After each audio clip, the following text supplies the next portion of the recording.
Haqqa suresi. Rahman, әрі аса рақымды Алланың атымен бастаймын. Шүбәсіз орнайтын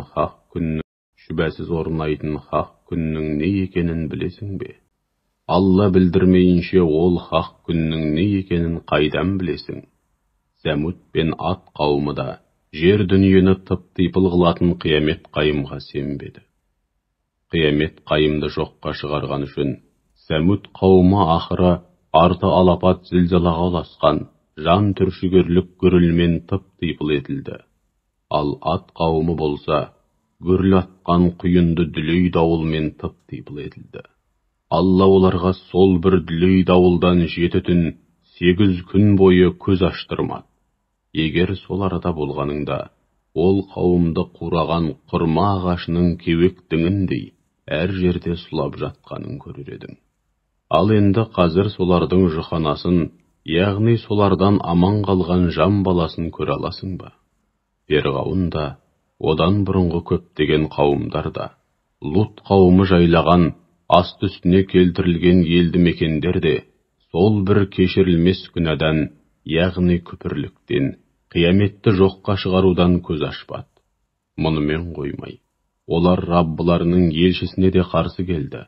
Ақыры Алла оларды бас салып оңдырмай жазалады. Расында Нұх пайғамбар заманында жер дүниені топан су басқанда, сендерді, яғни сендердің иман айтқан ата-бабаларыңды буырқанған топан судың бетінде жүзген сенімді кемемен біз алып жүрген едік. Міне біз соны ұрпақтан ұрпаққа жететін ғибрат қылдық.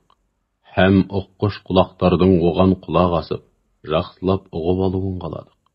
Кесімді мезгілі жетіп, сур бар күшпен үрленгенде, жер мен таулар түбімен қопарылып, бір-біріне қатты соқтығыстырылғаннан быт-шыты шыққанда, міне, болмай қалмайтын, алдын алу мүмкін болмаған ұлы уақиға, яғни қиямет қайым, сол күні орнайды. Сол күні аспан күмбезі шатынап айрылады да, семіп шөгіп кетеді. Ал періштелер көктің жиегінде болады. Сол күні күллі жаратылыстың үстінде Раббыңның аршын 8 періште көтеріп алып жүреді. Сол күні жауапқа тартылу үшін Алланың алдына келтірілесіңдер.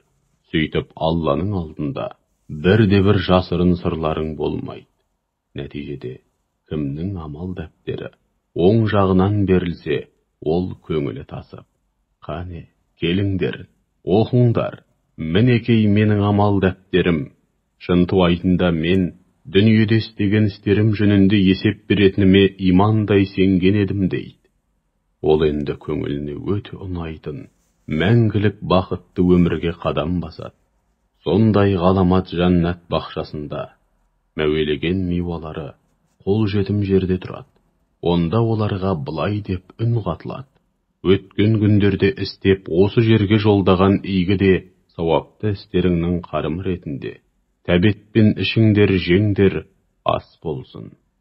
Ал амал дәптері сол жағынан берілгенге келсек, былай деп ақырады. Әттең, маған амал дәптерім берілмей-ақ қойғанда ғой. Есебім жайлы да еш нәрсе білмегенімде ғой.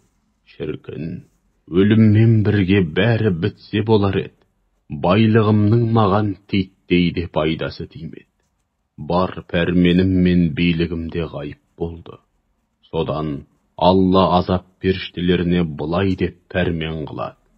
Оны ұстаңдар да бірден кісендеңдер. Содан кейін оны жалынатқан жаһаннамға тастаңдар.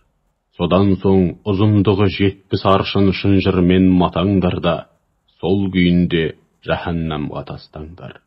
Өйткені ол ұлық Аллаға сенбейтін еді. Һәм өзі сараң болғанымен қоймай, өзгені де пақыр міскінді тамақтандыруға құлшындырмайтын еді. Нәтижеде, бүгін бұл жерде оның жан досы болмайды. Іріңнен басқа ішер асы да болмайды.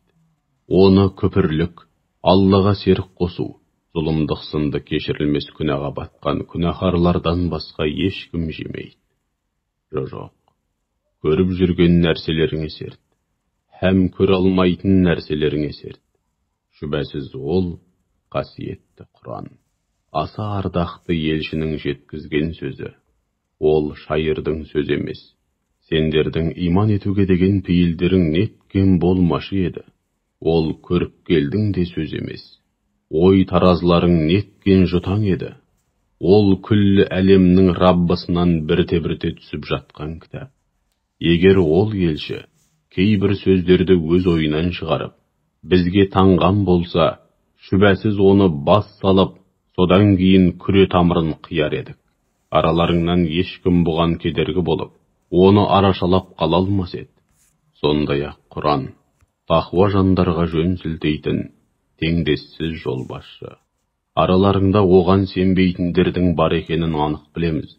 Алайда сол Құран қиямет күні кәпірлер үшін өкініш себебі болады. Шүбәсіз ол берген әрбір мәліметінде ақиқат екендігінде титтей де күмән болмаған хақ кітап. Уа ардақты пайғамбар, ұлық Раббыңның есімін ұлықта, яғни Раббыңның мінсіз екенін жар сал.